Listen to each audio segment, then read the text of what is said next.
nyan na urang tanyang belum di masjid kepu tabing kalam telekom dan jawab di masjidnya kena yang ajnabi kena ragamnya ajnabi saat urang inong ke buka pakaian biasa ke pakai telekom yang dalam semayang jid lemah muka dan dua tapak tangan nisbah lam semayang juga nisbah berhadapan dengan ajnabi tetap haram.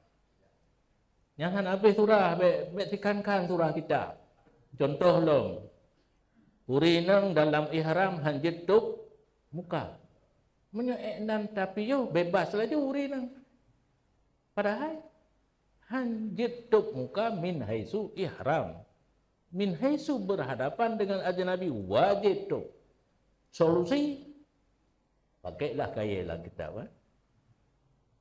Yan pihak nang doa surah julak kaya ino ba umpunyung kena yan tatuk dengan jalipe yan urinang untuk kita nyong kaya nang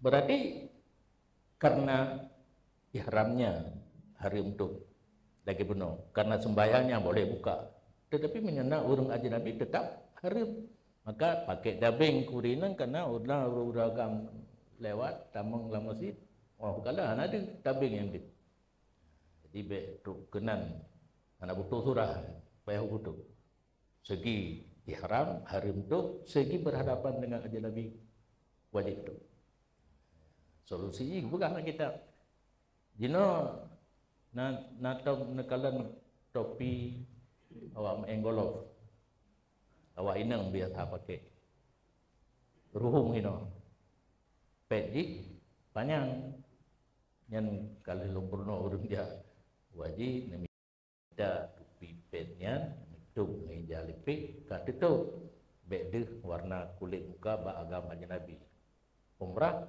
baru hari punya tepeh tuk muka yang kentuk muka kan tepeh hijau dengan muka yang hari lam ihram punya anak tepeh karena itu jadi tuk sama dengan natu, natu tapi sama dengan natu. Kagelahan.